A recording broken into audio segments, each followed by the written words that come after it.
Apa itu high order thinking skill? Dilihat dari katanya sendiri bahwa high order thinking skill itu merupakan berpikir tingkat tinggi. Nah, ini kita awali dari menurut Lewis, ia mengatakan bahwa berpikir tingkat tinggi itu akan terjadi jika seseorang memiliki informasi yang disimpan dalam ingatan dan memperoleh informasi baru, kemudian menghubungkannya dan menyusun serta dapat mengembangkan informasi tersebut untuk mencapai atau memperoleh jawaban dan solusi tertentu. Jadi awalnya seseorang itu bisa berpikir tingkat tinggi itu adalah diawali dari proses berpikir. Dia bisa mempertanyakan sesuatu hal yang ada di sekitar lingkungannya itu ia pikirkan sehingga timbullah suatu pertanyaan. Nah, untuk menjawab pertanyaan berdasarkan masalah yang ada di lingkungannya itu, dia melakukan pengumpulan informasi-informasi baru sehingga ketika dihubungkan akan muncul suatu kesimpulan di mana kesimpulan tersebut menjadi suatu jawaban dari pertanyaan yang diajukan.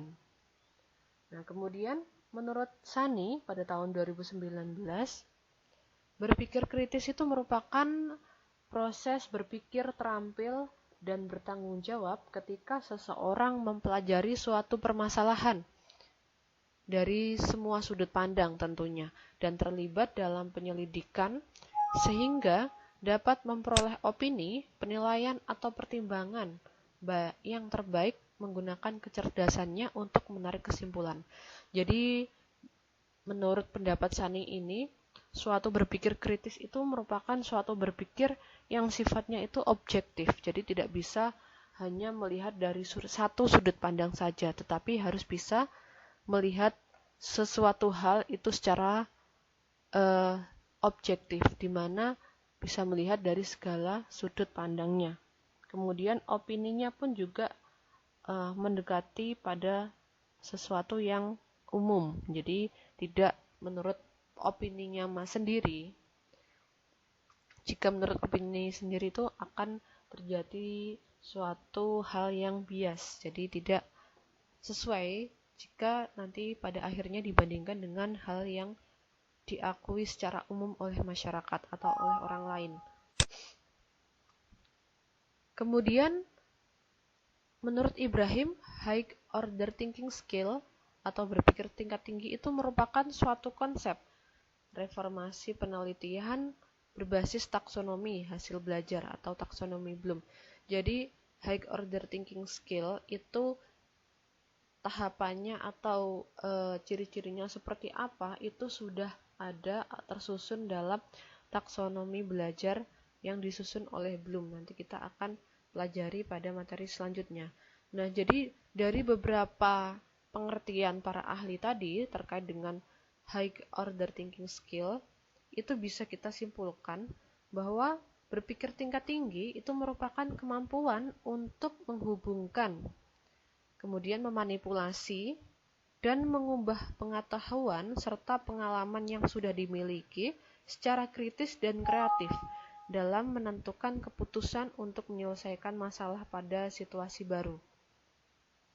Jadi untuk memecahkan suatu permasalahan, seseorang yang berpikir tingkat tinggi itu harus bisa melihat suatu permasalahan dari berbagai sudut pandang. Kemudian harus bisa mengumpulkan informasi-informasi atau suatu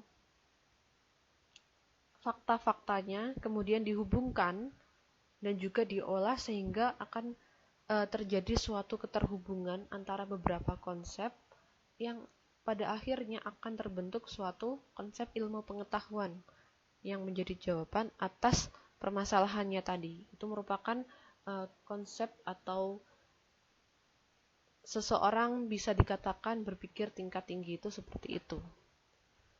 Kemudian, nah ini merupakan taksonomi Bloom yang dimaksudkan oleh Ibrahim tadi.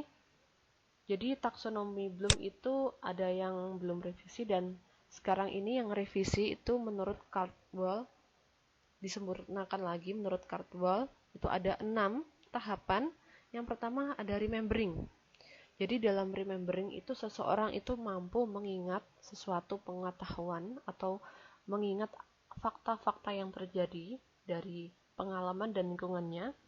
Kemudian pada tahap understanding, ia memahami. Jadi tidak hanya mampu mengingat tapi juga bisa memahami apa arti penting dari hal yang ia maksudkan tadi.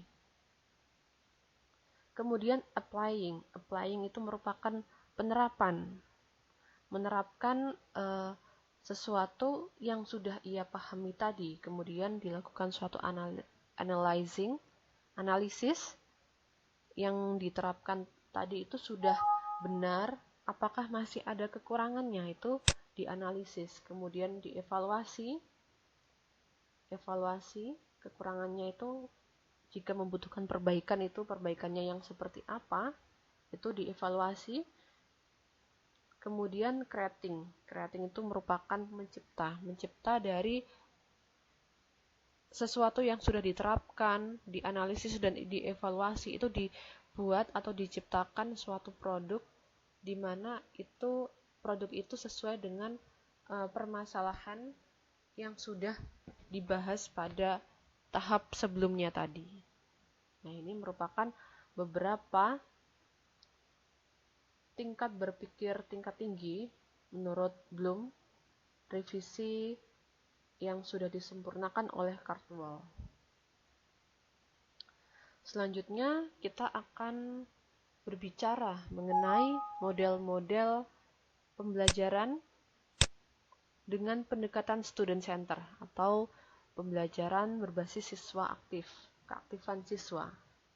Yang pertama ada discovery learning. Jadi saya jelaskan dulu, ada banyak sekali model-model pembelajaran yang notabene itu memerlukan keaktifan siswa, tetapi pada perkuliahan ini kita hanya membahas 4 dari banyak model pembelajaran tersebut. Di antaranya yang pertama ada discovery learning, kemudian ada problem based learning, kemudian juga ada project based learning, dan yang keempat ada inquiry learning. Jadi ada 4 hal yang kita pelajari, di mana keempat model pembelajaran ini merupakan model pembelajaran yang dianjurkan dalam peraturan Menteri Pendidikan untuk proses pembelajaran kurikulum 2013 ini.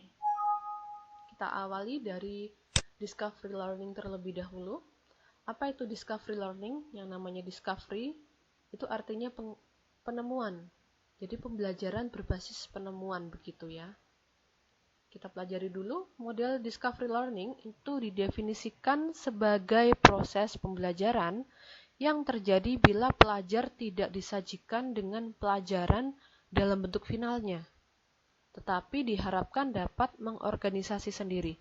Jadi maksud pelajar tidak disajikan dengan pelajaran dalam bentuk finalnya, itu maksudnya pelajar itu tidak disajikan konsep-konsep ilmu pengetahuan secara instan, tetapi diharapkan dengan suatu pancingan tertentu, suatu hal yang atau stimulan tertentu yang diberikan oleh guru, siswa itu bisa memahami atau bisa berpikir dan bisa melakukan penemuan-penemuan sehingga pada akhirnya seorang siswa itu mampu mengorganisasi dan membentuk suatu konsep ilmu pengetahuan sendiri, seperti itu. Kemudian, untuk menunjang proses belajar itu perlu lingkungan yang memfasilitasi rasa ingin tahu siswa, khususnya pada tahap eksplorasi, sehingga siswa itu bisa bereksplorasi dengan lingkungannya sendiri. Nah, dalam hal ini, lingkungan itu berperan sebagai discovery learning environment, yaitu lingkungan di mana siswa dapat melakukan eksplorasi dan penemuan-penemuan baru. Nah, dalam tahap ini peran guru itu sangat berarti karena sebagai seseorang yang atau fasilitator yang memfasilitasi segala hal yang diperlukan siswa untuk mengeksplor lingkungannya. Jadi namanya memfasilitasi itu tidak selalu menyediakan hal-hal yang baru, tetapi apa yang sudah ada itu dikemas sedemikian rupa sehingga siswa itu bisa secara langsung diarahkan untuk misalkan mengamati lingkungan yang ada di taman sekolah, kemudian mengamati contohnya kantin di lingkungan sekolah. Nah, hal-hal yang sifatnya itu sudah ada, media yang sudah ada di lingkungan sekitar itu dimanfaatkan, di mana perannya adalah sebagai discovery learning environment, dan guru mengemas dari hal yang sudah ada itu nanti bagaimana seorang siswa bisa belajar, bagaimana membelajarkan siswa, untuk bisa membentuk konsep pengetahuan melalui lingkungan tersebut. Bisa nanti difasilitasi juga dengan lembar kerja siswa seperti itu, di mana terdapat pertanyaan-pertanyaan yang mengarahkan siswa untuk berpikir, mencari, menemukan dari lingkungan sekitarnya, sehingga pada akhirnya bisa menyimpulkan, membuat kesimpulan sendiri terkait konsep yang menjadi tujuan pembelajaran. Kemudian, dalam mengaplikasikan metode discovery learning, guru berperan sebagai pembimbing dengan memberikan kesempatan kepada siswa untuk belajar secara aktif. Nah, hal-hal yang sudah saya jelaskan tadi itu merupakan peran-peran guru yang membimbing dan memberikan kesempatan pada siswa sehingga siswanya itu bisa belajar secara aktif. Jadi berdasarkan yang sudah saya jelaskan pada slide ini itu, kesimpulannya adalah pada pembelajaran discovery learning itu bahan ajar tidak disajikan dalam bentuk akhir atau tidak disajikan dalam bentuk instan, melainkan siswa itu dituntut untuk melakukan berbagai kegiatan seperti menghimpun informasi atau mengumpulkan informasi, membandingkan, mengkategorikan, menganalisis, mengintegrasikan, mereorganisasikan bahan, serta pada akhirnya bisa membuat kesimpulan sesuai dengan tujuan pembelajaran tentunya. Kemudian, menurut Syah pada tahun 2004, dalam mengaplikasikan discovery learning pada pembelajaran di kelas itu ada beberapa prosedur yang perlu dilaksanakan oleh guru. Yang pertama adalah stimulation, atau pemberian rangsangan.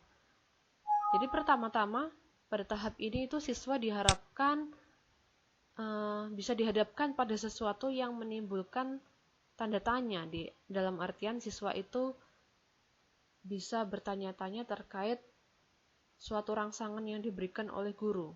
Jadi rangsangannya bisa berupa siswa mengamati benda atau media yang dibawa oleh guru, siswa bisa mengamati lingkungan di sekitar kelas, seperti itu, sehingga siswa itu bisa berpikir.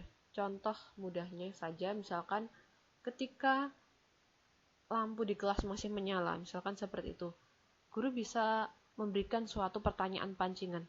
Mengapa lampu di kelas ini bisa menyala? Nah, dari pertanyaan sederhana itu, siswa akan mulai berpikir, mengapa ya kok bisa menyala?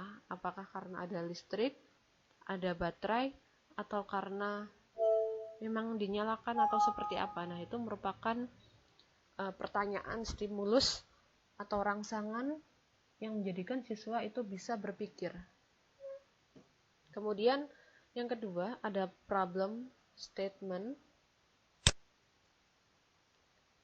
atau pernyataan identifikasi masalah, di mana pada tahap ini siswa diharapkan bisa membuat dugaan sementara atau hipotesis terkait dengan pertanyaan siswa pada tahap stimulation tadi. Kemudian yang ketiga ada data collection atau mengumpulkan data. Pada tahap data collection ini siswa diharapkan bisa mengumpulkan data berupa informasi-informasi atau fakta-fakta yang bisa dia temui dalam lingkungan sekitarnya. Nah, kemudian jika datanya sudah terkumpul, barulah masuk pada tahap data processing atau pengolahan data. Datanya itu diolah, diorganisasikan. Mana yang satu jenis, mana yang jenis yang lainnya itu dikumpulkan dalam satu olahan data. Kemudian yang kelima ada tahap verification. dibuktikan. Dalam hal ini siswa itu melakukan suatu percobaan atau pembuktian terhadap statement atau hipotesis yang sudah ia nyatakan tadi. Dan yang terakhir, ini ada generalization di mana siswa bisa menarik kesimpulan terkait dengan fakta-fakta yang ada terkait dengan percobaan atau pembuktian yang sudah ia lakukan sebelumnya.